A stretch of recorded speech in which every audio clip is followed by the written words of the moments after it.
Então, agora, com atenção e reverência, vamos ouvir a exposição da palavra de Deus com o nosso pastor apologista, pastor João Flávio Martinez.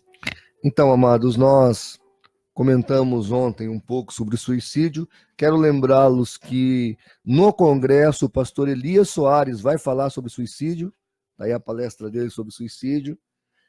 Eu estou falando mediante a necessidade que temos de abordar o assunto.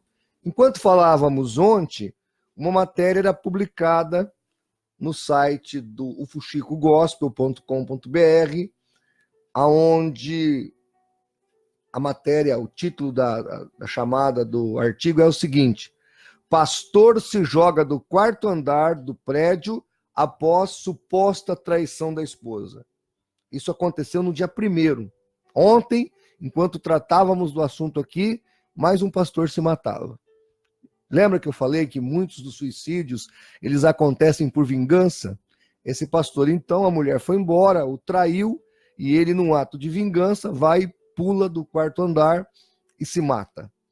Então, é gravíssimo isso. O suicídio, via de regra, ele é uma condenação direta ao inferno. Eu não acredito na salvação de um suicida doloso. Quando eu digo suicida doloso, é aquele suicida que projeta a própria morte. Porque quem está com a morte no coração não tem a vida. 1 João 3,15. Quem tem a vida não tem a morte. Quem tem a vida tem Jesus. Quem tem a vida tem esperança. Quem tem a vida tem paz. E isso é muito grave, essa questão do suicídio, principalmente entre cristãos e entre pastores. Sem contar, meu querido, que é gravíssimo o ato de dar mau testemunho. Se um pastor tira a própria vida, ele está dando mau testemunho, porque as pessoas que estão aí fora imaginam: se eu que não tenho fé vivo desse jeito, que esperança tem para mim se um homem de fé, como um pastor, que crê que Jesus é a vida, o caminho, a paz, a alegria, a força para viver, se ele pregava sobre isso, se matou, que sobra para mim? Imagine alguém que está aí no mundo sem esperança, precisando de esperança, e uma pessoa dessa faz uma atitude como a que esse indivíduo tomou ontem. A esposa foi embora, ele cometeu esse ato. Bom, há várias explicações, eu não vou entrar aqui neste momento, porque o tempo é curto, mas uma coisa é certa. Primeiro, que há muitos pastores aí que estão em cima do púlpito que não foram chamados para serem pastores. Não foram chamados. Se não tem o chamado, não faça. Vida de pastor não é fácil. Pelo menos do pastor honesto, decente, que vive uma vida de renúncia, que dá a vida pelas ovelhas. Vida de pastor não é fácil. Outra coisa, gravíssimo também, é que infelizmente nós podemos constatar que temos muitos pastores em cima dos púlpitos que não são convertidos. Que não são convertidos. São homens carnais, que fazem a coisa por avareza e não por amor. Está tudo errado. É óbvio que Jesus disse que isso ia acontecer. Ele avisou sobre isso. Paulo fala lá em Atos 20, 28, 25 a 28, que assim que ele partisse, lobos devoradores entrariam no meio do rebanho, tentando tragar e destruir a vida das ovelhas. E isso está acontecendo. Eu quero falar hoje, então, dos 5 casos de suicídios que temos na Bíblia, e eu quero que você preste atenção nos textos, que, tirando um caso que nós poderíamos associar à depressão, à síndrome do pânico, né, se é que eu posso dizer sobre essa questão, os outros casos não têm nada a ver. O primeiro caso está em Juízes 9, dos 51 a 54. Eu coloquei aqui como suicídio causa orgulho. Nós temos aqui Abimeleque, que era um juiz, né? E ele estava envolvido ali numa batalha, e de repente uma mulher lançou um pedaço de uma mó sobre a cabeça dele e quebrou-lhe o crânio. Então ele chamou logo o moço que levava as suas armas, e disse-lhe: desembainha tua espada e mata-me, para que não se diga de mim, uma mulher o matou. Então, olha que absurdo. Abimeleque, ele achou que ia morrer com o ferimento de crânio, que poderia ter enfaixado, sei lá, ter tentado um procedimento e ele sobreviver, ou ele poderia ter sobrevivido mais alguns dias. Não. Ele simplesmente pede para o seu soldado executá-lo, porque ele não queria, olha só, que ficasse na agenda, na história dele, que uma mulher o matou. Ficou até pior, porque ele tirou a própria vida por orgulho. É pior do que morrer pela mão de uma mulher, porque, na verdade, a mulher acabou propiciando o seu suicídio, o que foi muito mais aterrorizante na sua história e na sua biografia. Tanto que já depois de quase 3.000 anos, nós estamos aqui tratando dessa história sórdida em que Abimeleque se envolveu. Um suicídio por orgulho. Mais um exemplo de suicídio doloso. Mais um exemplo de um suicida que projeta a própria morte. Depois nós temos em 1 de Samuel, capítulo 31, do verso 3 ao verso 5, é o caso de Saul, quando ele é cercado pelos seus inimigos. Só que aqui não é só um suicídio, é dois, né? O texto fala que então disse Saul ao seu pajem de armas: arranca a tua espada, atravessa-me com ela, para que porventura não venham estes incircuncisos e me atravessem e escarneçam de mim. Porém o seu pajem de armas não o quis, porque temia muito. Então Saul tomou a espada e se lançou sobre ela. Vendo, pois, o seu pajem de armas que Saul já era morto, também ele se lançou sobre a sua espada e morreu. O rapaz ficou com medo dele ser acusado de morte e também se matou. Então, nós temos aqui dois suicídios. Olha que coisa trágica. E esse suicídio aconteceu por covardia. Saul não morreu lutando. Se ele tivesse hombridade, estava cercado pelos seus inimigos, ele ia morrer lutando. Não. Ele, para não ser pego, ele vem e comete suicídio. No Bunker de Hitler, que é um filme que fizeram muito interessante, mostra que quando as autoridades alemãs foram cercados pelos aliados na Segunda Guerra, eles se mataram dentro do bunker. Quando eles entraram lá, estava todo mundo morto. É um ato de suicídio. Suicídio por covardia, suicídio doloso. Um outro ato que nós vamos achar de suicídio está em 2 Samuel 17, 23. É o suicídio por melindre. O rapaz ficou cheio de melindres e cometeu suicídio. Diz o texto bíblico: vendo, pois, Aitofel, que se não tinha seguido o seu conselho, abordou o jumento, levantou-se e foi para sua casa, para a sua cidade, e deu ordem à sua casa, após ter chegado, e se enforcou e morreu. Olha só, ele ficou chateado, não seguiram o conselho dele, então ele foi lá, já que o meu conselho não serve para nada, já que estão me desconsiderando, fizeram bullying comigo, eu vou lá e executo-me, tiro minha própria vida. É um caso de enforcamento. Depois nós temos um outro caso em 1 de Reis, capítulo 17, do verso 18 ao 19. E sucedeu que Zinri, o rei de Israel, vendo que a cidade já era tomada, foi ao paço da casa do rei e queimou-a sobre si e morreu. Tacou fogo em si mesmo. Zinri ia ser julgado pelo crime que ele cometeu de ter matado seu antecessor. Cercaram a casa, ele foi lá, tacou fogo em tudo e cometeu esse suicídio trágico, um suicídio através do fogo, porque ele tinha vergonha, ele não teve hombridade para enfrentar os seus crimes e enfrentar a corte judicial, na qual ele também seria condenado à morte. Mas ele foge da questão se matando. É o tipo de suicídio por medo e vergonha. E nós temos o último caso de suicídio, que está em Mateus capítulo 27, de 4 a 5, que é o suicídio de Judas. Dizendo, pois, Judas: pequei traindo sangue inocente. Eles, porém, disseram: que nos importa? Isto é contigo. E ele, atirando para o templo as moedas de prata, retirou-se e foi se enforcar. Essa história é interessante, porque quando ele se joga da montanha para se enforcar, o corpo vai e volta, bate nas pedras, e não só ele se morre enforcado, mas também dilacerado, porque as vísceras são abertas, a sua barriga é aberta e suas vísceras são jogadas ali naquela montanha. O caso de Judas é o mais emblemático. Embora esse remorso dele é um remorso que não trouxe arrependimento. Não trouxe arrependimento. Ele estava, na verdade, cheio de espíritos malignos, porque o demônio, o diabo, tinha entrado nele. Ele estava possesso, Judas. Tanto é verdade o que estou dizendo, que isso aqui é uma observação interessante. Casos de suicídio muitas vezes têm a ver com casos de endemoniamento. É o que está lá em Marcos capítulo 9, do 20 ao 22. Quando é contado, o pai conta o caso de um filho que tem problema espiritual. E ele fala: desde a infância, respondeu o homem, né?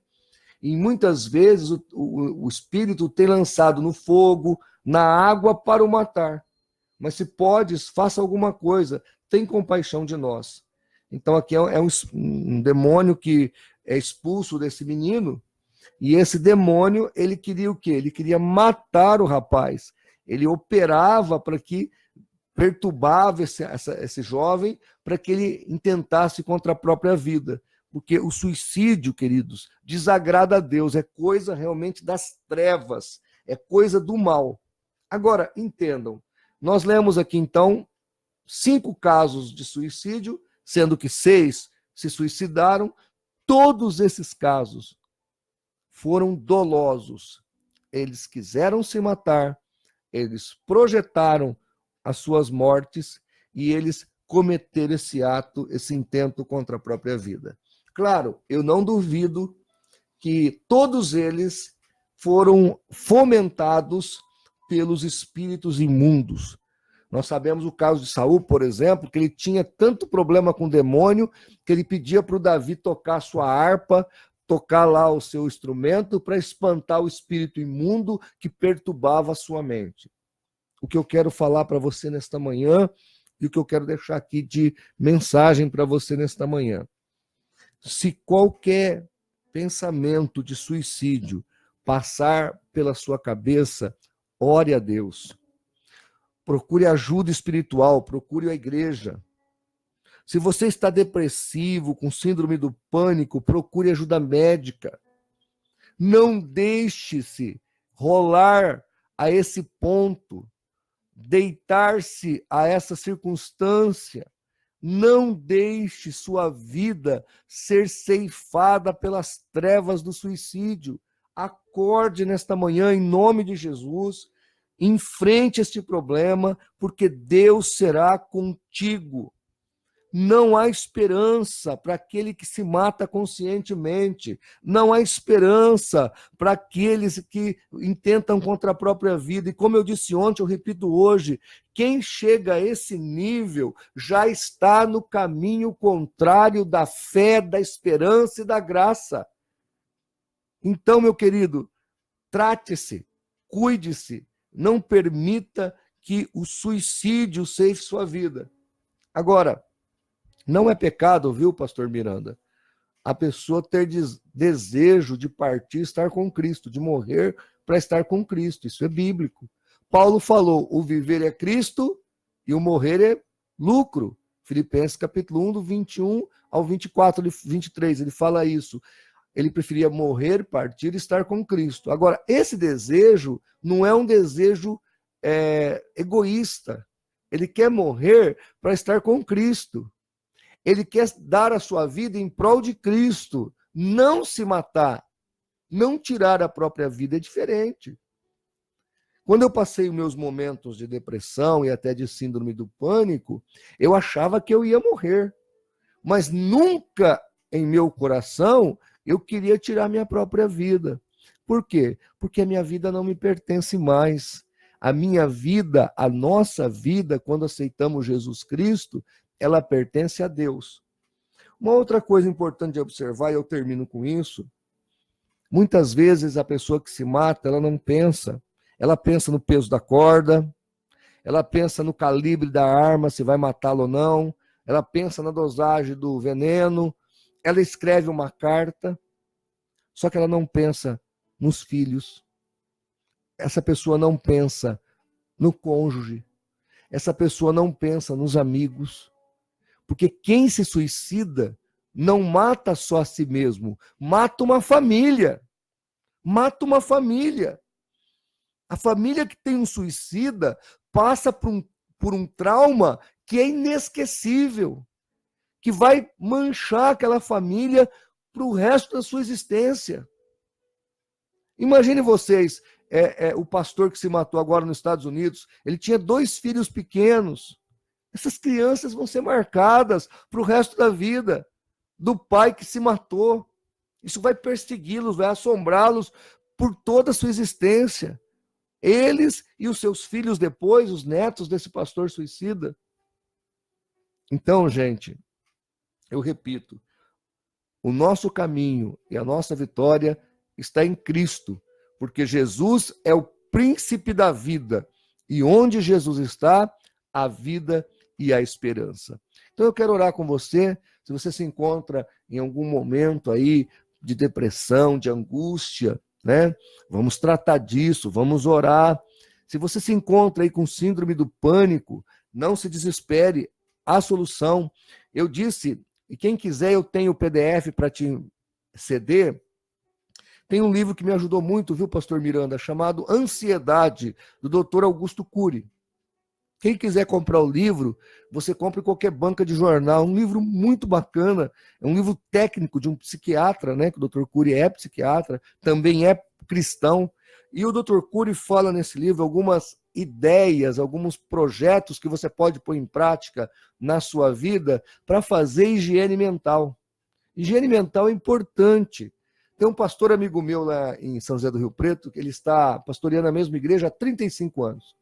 Mas de segunda-feira, pastor Miranda, só se morrer alguém, ele só faz o velório se a família pedir para ser ele, senão vai o pastor auxiliar, porque ele pega a vara de pescar, o barquinho dele, vai para a beira do rio, joga aquela vara, eu já fui com ele joga aquela vara no rio, não pega nada. E eu falei para ele, pastor Ciência, o que você vem fazer aqui? Molhar a minhoca? Ele falou, não, eu venho aqui distrair minha mente. E ele fica lá, sabe, com aquela minhoquinha, pluf, pluf da água, sabe?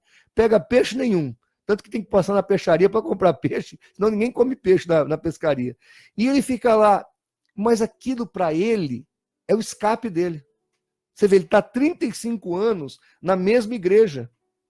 35 anos ali, mas aquela pescaria dele, de segunda-feira, é o shabat dele. É o dia de descanso dele. Ninguém tira ele de lá. Só se alguém morrer e pedir para ele fazer o velório. Caso contrário, vai o pastor auxiliar. E ele vai ali, fica molhando aquela minhoquinha ali, né, sabe? Passando aquele repelente no rosto, mas aquilo é a higiene mental dele. O que acontece conosco?